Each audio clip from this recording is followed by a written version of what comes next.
In this video, I'm going to walk you through everything you need to know to start using SketchUp free right in your browser.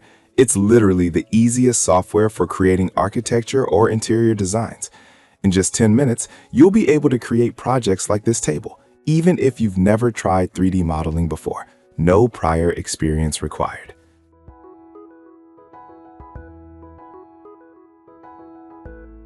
So head over to app.sketchup.com, sign up for a free account. I'm signing in with my Gmail account. Click on Create New or Start Modeling, and let's build this table together, step by step. And don't worry, we'll keep things well-rounded, even when we're working with rectangles. This is how the SketchUp workplace looks, with basic geometry tools on the left. Let's begin with the rectangle tool. Click once to set the first corner, then drag outward to size it. Notice the dimensions displayed in the bottom right corner of your window. This is where SketchUp gives you precise measurement feedback. Instead of guessing, you can type exact values and press Enter. For example, let's make this rectangle exactly 24 inches by 24 inches. Think of it as drawing a square meal for your table, precision served hot. Here's the first big rule in SketchUp.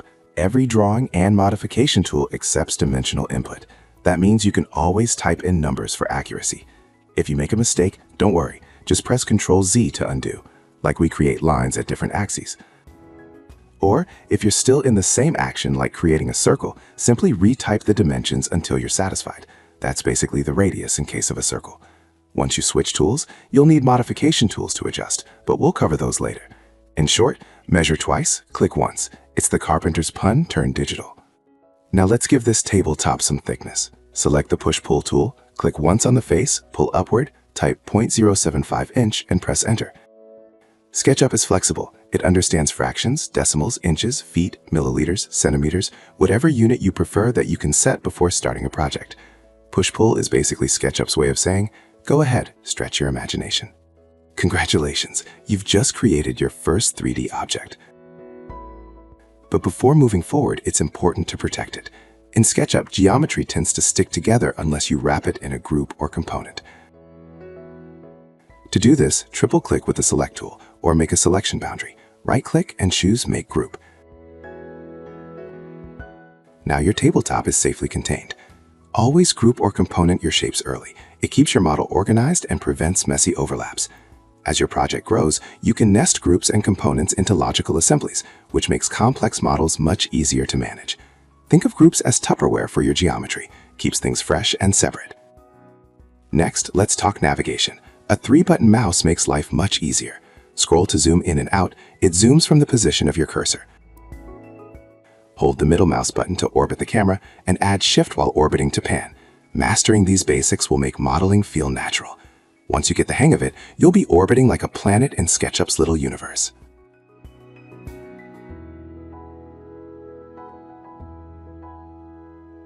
Let's move the tabletop into position. Select the group, activate the Move tool, click anywhere to start, tap the up arrow to lock movement along the blue axis or Z axis, or right or left arrows for other axes. Then type 28 inches, that'll be our height, and press Enter. Just like that, the tabletop is lifted to the correct height.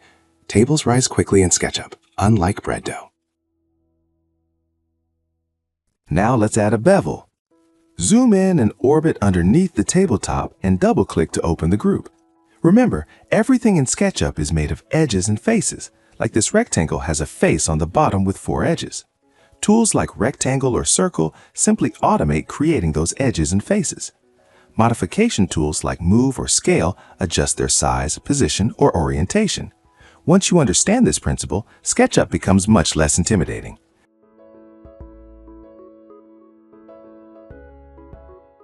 Let's give this table some edge, literally. To bevel the tabletop, use the Offset tool. Click on the face, move inward, click again, and type 2 inches, then press Enter. Next, select the perimeter edges one by one. Activate the Move tool, tap the up arrow, type 0.25 inch, and press Enter. That creates a clean bevel. Click outside the bounding box to close the group, and that's how you can modify geometries. Now let's add a leg to our table. Draw a square at a corner on the bottom of the countertop, let's say 1 by 1 inch.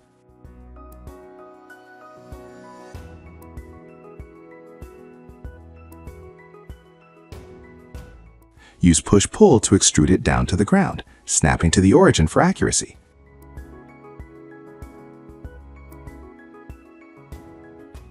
Triple-click, right-click, and this time choose Make Component. Name it Leg and click OK. Components are powerful. Edit one and all copies update automatically, basically like instances. If you change one, its replicas will change automatically. Talk about leg and dairy efficiency.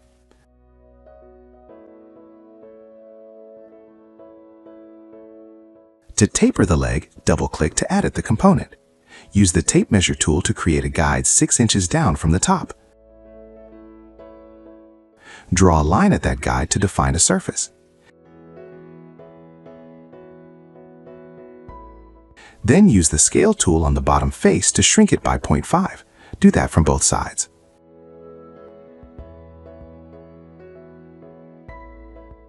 Exit the component, and there we have it. We'll copy it to the other corners also. Tables really start to stand on their own 2 or 4 legs. You can use Scale tool on any face or a group or component and modify its proportions. Before we move further, we can delete the guidelines we created earlier by searching for that option in the search panel.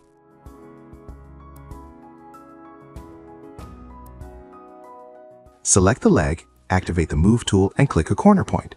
Tap Control key to copy and snap it to the opposite corner. Rotate it 90 degrees using the rotation grips.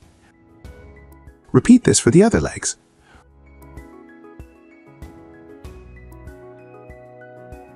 Or use the Rotate tool.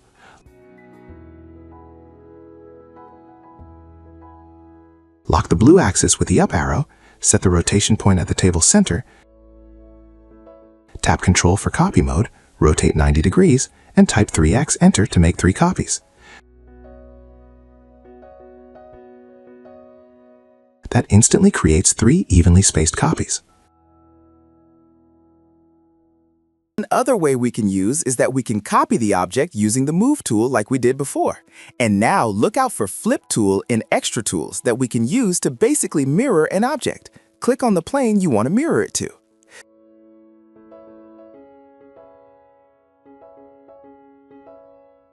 So these are various tools you can use in your projects, like Copy by Rotation and Flip for different objects.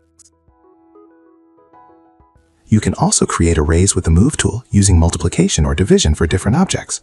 Just remember to group and component everything for clean organization. Arrays are basically cloning with math. The more, the merrier.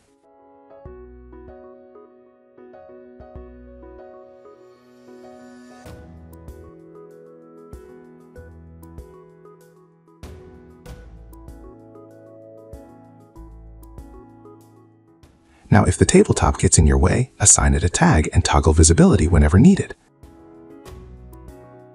For this model, I'm assigning a tag to the tabletop and to the leg separately. This keeps your workspace uncluttered and lets you focus on one object at a time.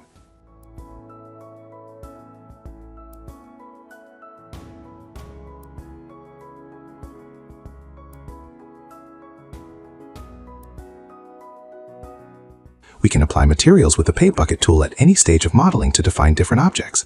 There are plenty of materials and textures to choose from in this free SketchUp version.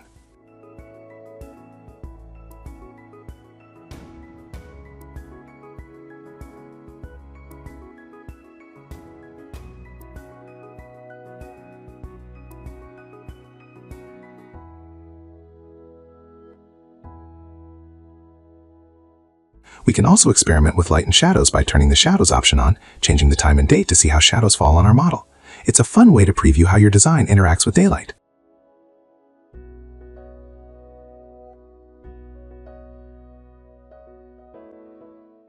Another experiment is with styles. They dramatically change the look of your model, almost like giving it a new outfit. So this is how we can work in SketchUp free and make different 3D models.